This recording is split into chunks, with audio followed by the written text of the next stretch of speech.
Welcome back to part 3 of I've dug my head out of the fucking gutter and we are good to go on this next part. So if you guys got requests for decks, we will start plugging this in if you guys want to feed those to me. We have discussions on Saturday and Sunday of this week for stuff. So there's something I haven't talked about yet. You know, just leave it down below. We will cover it. It's a good way. You guys get my opinion on the beginning of every month. We beat down like 6 videos talking about, hey, is this deck good? And, you know, show me some love in the like section. Or just roast me in the comments. I don't really care. But, yeah, whatever. So, still got into a discussion where we got to talk about ABC. And some other decks.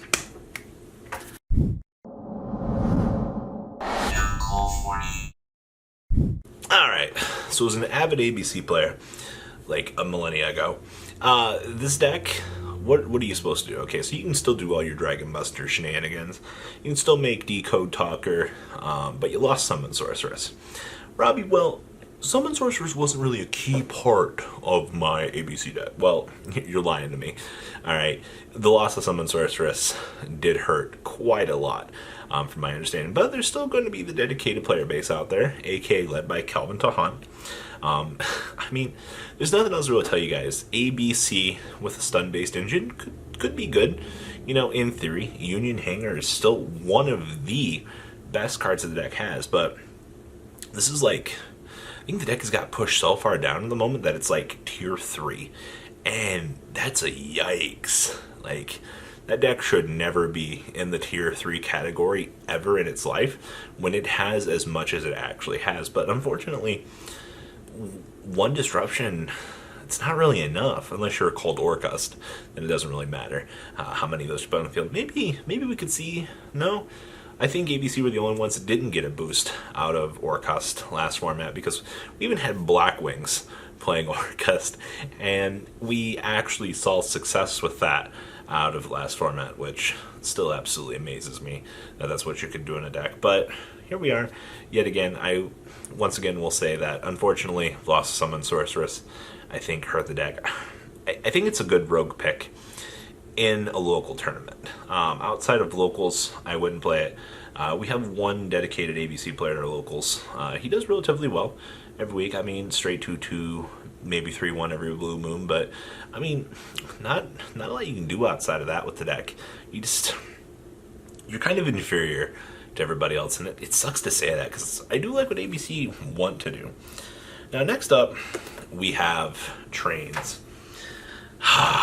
Boy, oh boy. I will say this about trains. They just came off of a 14th place at a regional before the release of Dark Neostorm pre-list. Nothing in the deck got hit. Let me tell you how excited I am. I love lots and lots of trains in the deck. I think conceptually, being large monsters, getting access to Dora the Explorer, all of the cool things that you can really do in terms of a super boss deck is really good. And I mean, right now, the way we're going in the format, we're heading towards Sphere mode. I mean, as a train player, let's be honest here. You're happy to not see kaijus. Are you ever going to really leave 3 monsters on the board? I think at most, you're going to leave 2, unless for some reason you just decided not to play around Sphere mode. But I'm just saying, in a situation that we're going to find ourselves in like that, as long as we're in a Sphere mode meta, haha, all of our trains are safe, which means we can play the game. Yes. Congratulations, train players. You got a top, albeit it wasn't a top 8. I'll consider this a top, because this is an accomplishment for the whole train community out there. So kind of look at his list, adjust things. I think it's a good base. He seemed like he had a good idea of what he was doing. Outside of that, I mean, nothing really changes. I mean, your deck is still the same. You're still going to be sitting there. You're still a very good rogue pick, I feel, just because Dora the Explorer and the large monsters that you can produce, you can OTK out of nowhere with trains. And that's kind of the problem that a lot of decks have. We're in a weird format right now that left field OTK that just comes, it's like Truck-kun, just comes out of nowhere, and you're just like, well, sorry, you're just better than me. That's the story of how I feel trains actually work in today's format. Now, we're getting into the boring stuff here. We're going to talk about Subterror. Now, I haven't actually talked about Subterror yet. I wanted to Trust me. But okay, we got double Super Poly. Yay! Onigashima! Okay. Listening to too many Tuesday morning Card by Vanguard streams. So, you got Crackdown, which helped the deck a lot. Holy crap. You still got Pot of Extravagance. You still don't give two shits about your extra deck. You're maxing out on targets in your extra deck for Super Poly. You now have access to double Super Poly. I still think that the clear winner on the list was actually Subterror. I don't even know how we can make an argument at this point. Now, some people out there might feel that Subterror is probably the worst of the anti-meta decks, considering Stun and True Draco are the next two to talk about here. But their whole base engine, Hidden City, and everything that the deck does, nothing happened to it. It only got better. I'm definitely expecting to see a lot more Subterror at top tables going forward. I've already started to hear hype about Necroz, which, I mean, at some point, yeah, they'll probably start rumbling again. I expect to see more Necroz, actually, if anything, coming out of more top cuts. But let's be honest with each other here, guys. Like, what do you really have to lose besides $90 to play Subterror at the moment? Because the extra 3 hand traps you get in the in-home archetype, come on.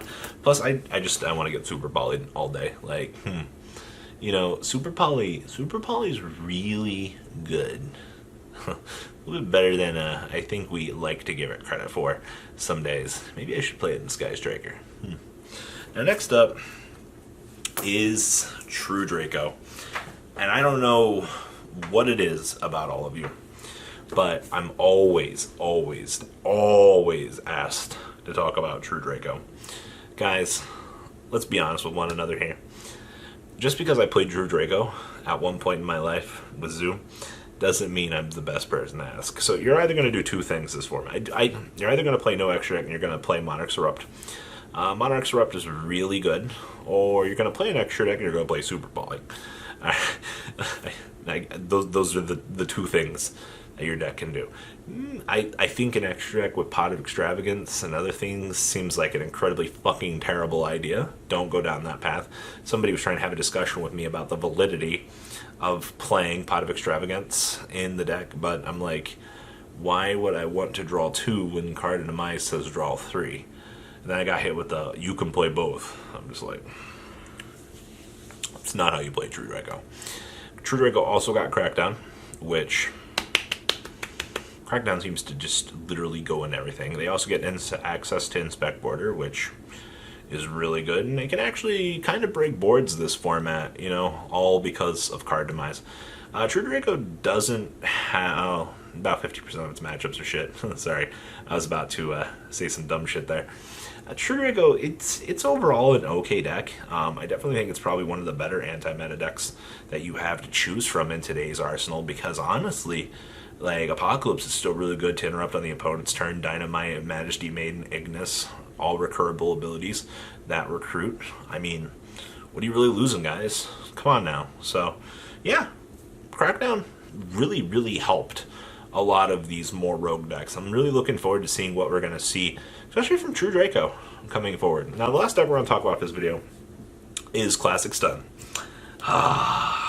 So, we got all those dedicated extra deck cards to build Stun, and we still have it. I've been messing around with it. It's my super fun deck at this point in time. Inspect Border is fantastic. Pot of Extravagance is really good. Normal Summon Inspector Border, Set the World, is so damn good. And it's so fun, but you're going second doesn't exist. I mean, you can set a Fossil Dyna and pray, but that shit's gonna get blown up. Like, that's just kind of how life works as a stun player. Like, it's just not a thing. I mean, you can play Magical Mind in the deck, and then you could just stall out while you stall out your opponent. Does that make sense? Like, that's a really bad idea. Don't go with that. Don't play Mystic Mind in stun. Just, if you're gonna play Mystic Mind, go play Chainburn over in the corner. You know where you gotta go.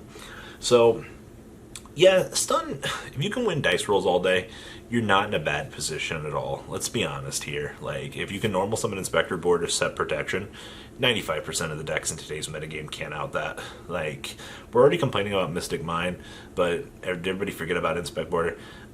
Was it just. What made Inspect Border so easy to beat that Mystic Mine isn't? Oh, one of them's a spell card that's a field spell. One of them's a 2000 beat stick that I can battle over. Yeah, one of these things not like the other, and it's Inspector Border. So, I do think that Stun is a very fun deck. If you want something kind of cheesy to mess around with the format, give it a shot. Like, I'm not going to be like, oh, Stun's terrible this format. It is. But it doesn't mean you can't have fun with it. It's you have more decks now than ever that you can punish. Honestly, Banish is also not a bad pick right now. Thunder King's kind of shit. maybe don't go with him. So guys, these are the 5 decks I had for this video. Please leave a comment down below. Give me some requests for the next video. And, well, that's all I got for this video. Peace out, guys. The ride never, well, truly ends. Thank you, patrons. Without you guys, I don't know what I'd be wearing in these videos. I might be a truffle shuffle incident all over again. Guys, please also check out VanCole40 for some awesome Vanguard content. Some other interesting stuff you might find up here on the left or in the description as well. Thanks for watching.